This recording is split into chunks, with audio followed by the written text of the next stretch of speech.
Madame Hardy, mais bien sûr. Donc, de toute façon, c'est une obligation légale. On est obligé dans les 2 ans de faire en sorte que ce soit ainsi. Donc, on ne va rien changer à la donne. Ce que je voulais, c'est que vous soyez présente ainsi que les présidents du conseil syndical, justement, pour voir comment on pouvait préparer ce cahier des charges au mieux, en mettant bien sûr cela. Donc, je rajoute cet item de manière. Oui, bien sûr.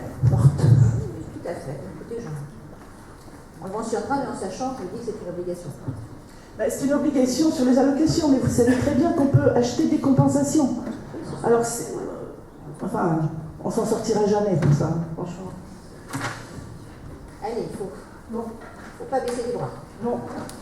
Donc je mets sur voie cette question numéro 9, qui est contre, qui s'abstient. Qui est contre. Ah non, c'est pas de cette présentation de rapport, c'est vrai.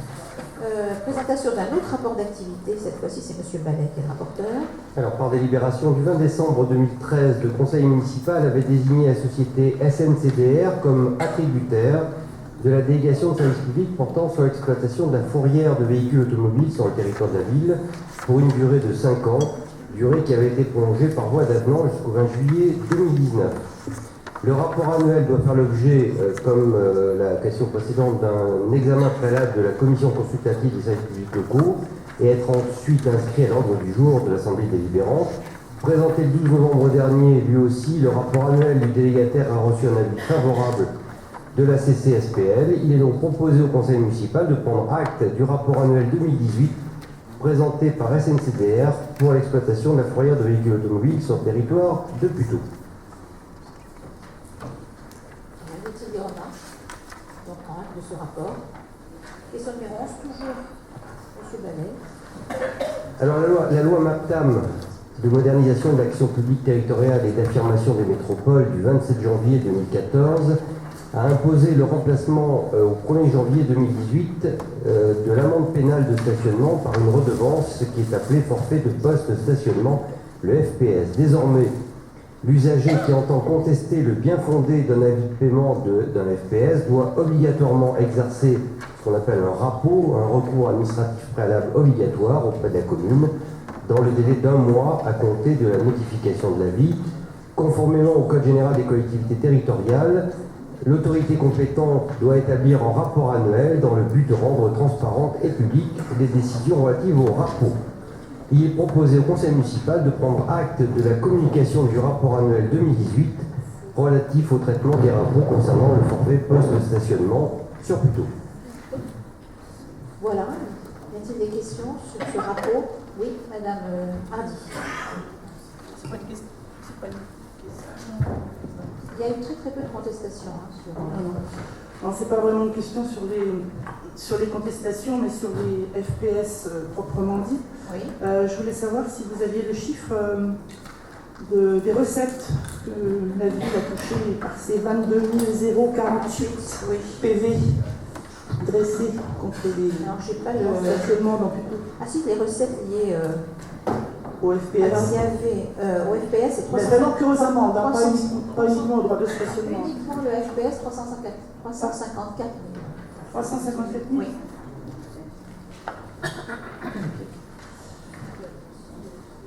Merci pour ceux qui sont contrevenants. Ça rapporte quand même. C'est faible, hein. Pas de problème. Donc, présentation. Question numéro 12, Madame Hardy, en ce qui concerne les délégations services publics de crèches. Présentation des rapports d'activité pour l'année 2018 portant sur l'exploitation des délégations de services publics des crèches, le Petit Châteauroux Rouge, le Petit Louvre, les Fées, le Château et les Trois Ours. La Société Crèche de France a été désignée comme attributaire de la délégation de services publics portant sur la construction et l'exploitation de la crèche des Fées et comme attributaire de la DSP portant sur la réhabilitation et l'exploitation de la crèche et du jardin d'enfants des Deux Coupoles devenue la crèche du Château. La société Les Petits Châteauroux Rouges a, elle, été désignée comme attributaire de la délégation de services publics portant sur l'exploitation de la crèche des Oursons, devenue crèche des Trois Ours, et comme attributaire de la DSP portant sur l'exploitation de la chaîne de l'Oasis, devenue la crèche Le Petit Châteauroux Rouge. Enfin, la société La Maison Bleue est attributaire de la DSP portant sur l'exploitation de la crèche des Roses, devenue la crèche des Petits Loups. Les délégataires précités ont remis leur rapport annuel qui ont été présentés en commission consultative des services publics locaux le 12 novembre 2019. Il est proposé aujourd'hui au conseil municipal de prendre acte des rapports annuels pour l'année 2018 présentés par ces délégataires. Je vous remercie. Ce rapport a fait bien sûr l'objet d'un examen préalable en commission consultative des services publics locaux. Voilà, y a-t-il des questions sur les crèches? Oui, Madame Sirsala. Merci, bonjour. Avons-nous des nouvelles de la crèche Voltaire? Bien sûr. Elle va se faire, elle va ouvrir au mois de mars. Sous quelle forme? DSP. DSP aussi. DSP? Oui. D'accord. Enfin, c'est achat de berceau, hein. Achat de berceau, on achète combien de berceaux? 30? Bon, je vais faire une intervention sur la DSP justement. Faire un petit bilan de votre mandat sur votre politique sur la petite enfance. Donc depuis le début de votre mandat, vous nous avez incité à déléguer la gestion des établissements à des entreprises privées, et ce pour vous alléger d'une gestion directe. Nous nous sommes bien évidemment abstenus. Et ce pour plusieurs raisons. La première est que ces entreprises qui trouvent leur compte sont là pour faire des bénéfices. Comme nous vous l'avons déjà expliqué, nous considérons qu'un enfant n'est pas un contrat. C'est pourquoi, et c'est la raison suivante, nous défendons l'idée qu'une ville doit rester en gestion 100% directe de services publics.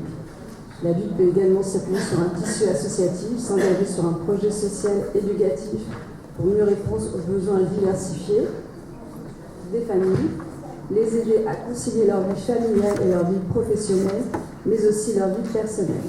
Nous considérons, et nous l'avons toujours défendu, que l'éducation de nos enfants est plus que jamais devenue un majeur du développement social, économique et culturel de plus tôt. Durant votre mandat, il nous a semblé que vous n'avez pas fait de l'accompagnement des jeunes putéoliennes et putéoliens une de vos priorités, et que vous n'avez pas su mobiliser tous les modes d'accueil dans leur diversité, en trouvant une meilleure complémentarité entre eux.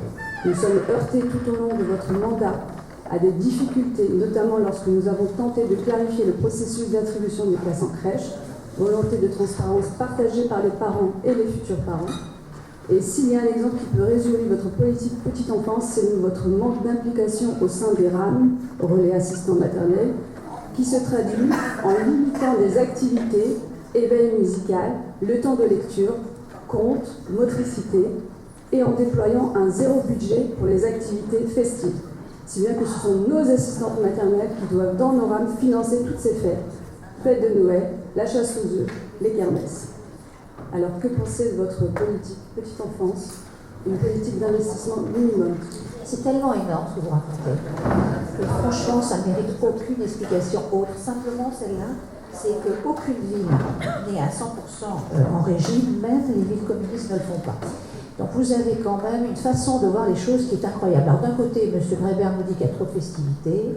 Madame Sirsala trouve qu'il n'y en a pas assez. Écoutez, moi je viens de faire le tour des crèches puisqu'on est en train d'aller voir les uns et les autres, les directrices et le personnel. Il y a que des gens contents, des enfants heureux. C'est ce qui m'intéresse le plus. Donc tout ce que vous racontez là, vraiment dépasse tout. Donc je mets au voie ce rapport. C'est un don là d'ailleurs.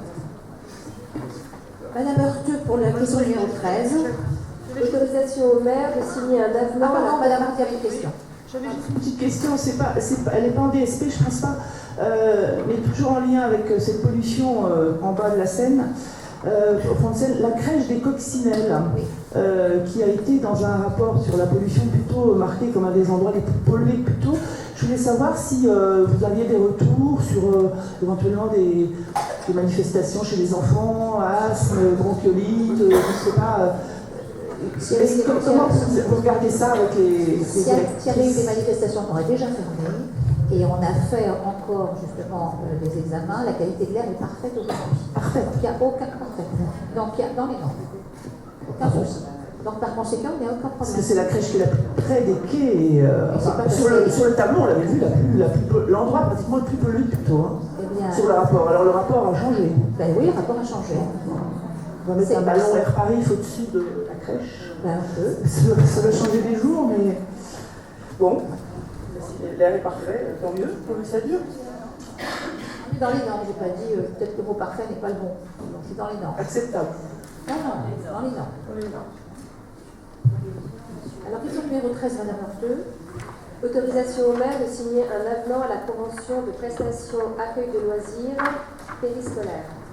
La ville de Puteaux et la Caisse d'allocation familiale des Hauts-de-Seine sont partenaires dans le domaine de l'accueil du jeune enfant et de l'enfance. Une convention d'objectifs et de financement a été signée pour la période du 1er janvier 2018 au 31 décembre 2021. Cet avenant vient modifier la convention initiale en précisant les modalités d'attribution de la subvention dite bonification pour mercredi.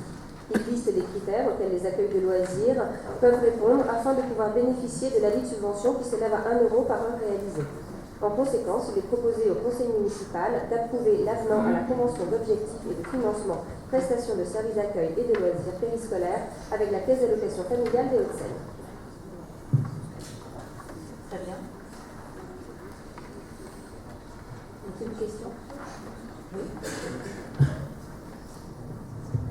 Alors, dans votre rapport, vous dites que le plan mercredi qui vise à soutenir la structuration et le développement des activités de loisirs de qualité sur le temps du mercredi, tout en cherchant une meilleure articulation des temps scolaires et périscolaires.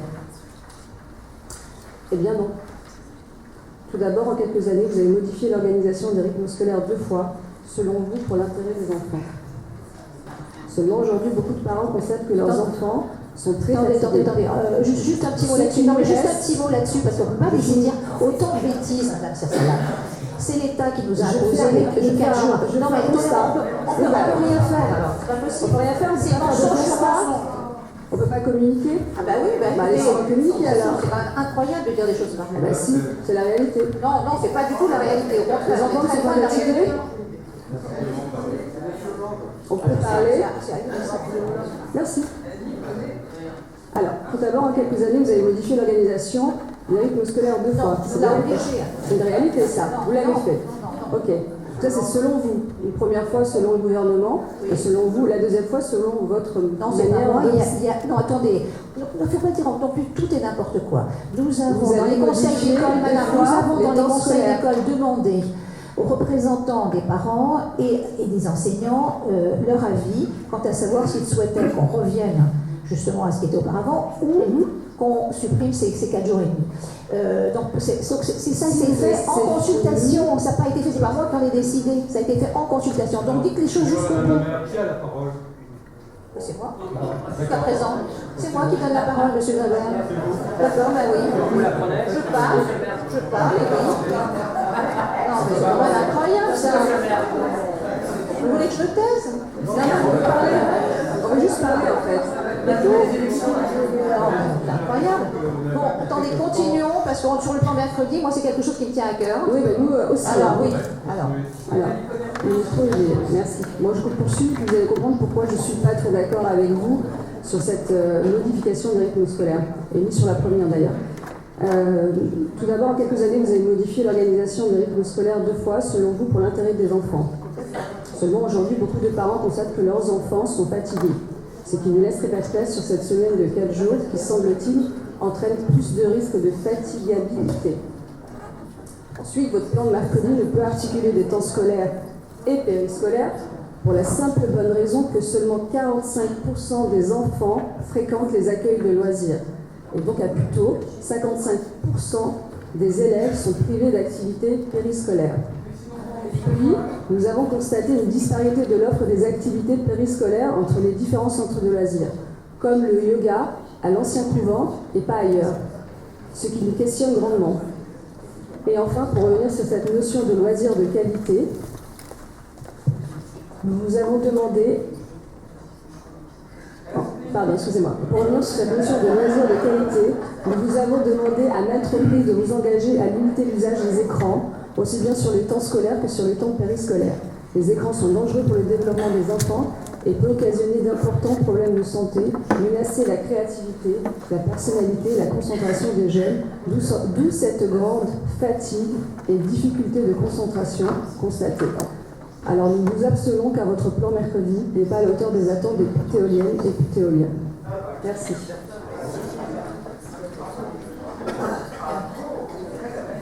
merci pour ce bon moment.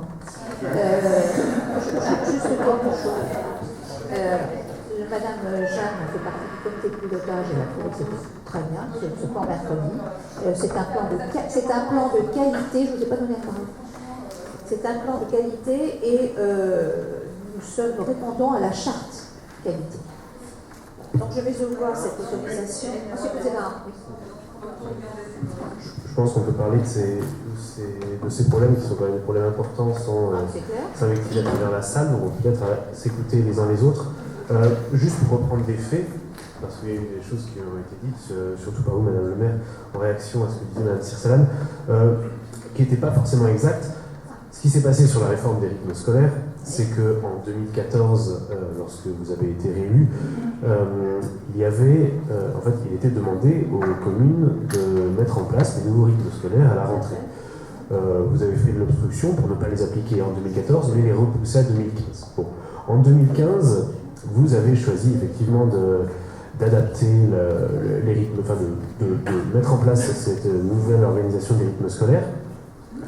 Néanmoins, vous avez profité, et là je pense que c'est une erreur du gouvernement de permettre aux maires de le faire, mais bien sûr vous êtes engouffré dans la brèche, vous avez donc profité d'une autorisation, d'une dérogation pour complètement tordre le bras à la réforme des rythmes scolaires qui avait été organisée pour respecter le rythme de l'enfant.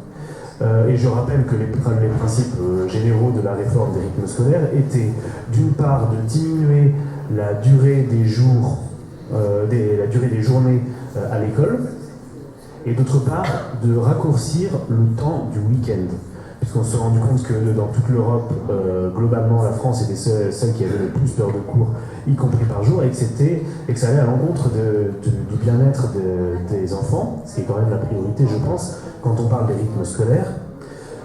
Donc, vous avez choisi de faire l'inverse, à savoir allonger le week-end, puisqu'il débutait le vendredi midi, donc ce qui était complètement à l'opposé de ce qui était préconisé initialement, et en conservant 3 journées longues d'apprentissage par semaine, lundi, mardi et jeudi. Une fois qu'on a dit ça, évidemment, votre mise en place de la réforme des rythmes scolaires par la dérogation que vous aviez demandé a été un échec, c'est logique.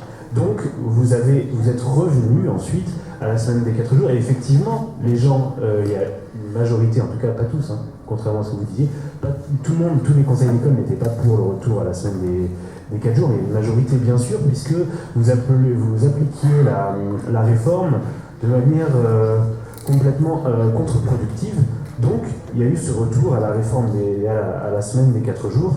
Je tiens juste à préciser que nous, de notre côté, effectivement, mais comme Mme Sirsalan l'a rappelé, nous sommes bien évidemment pour la semaine des 5 jours, avec une organisation intelligente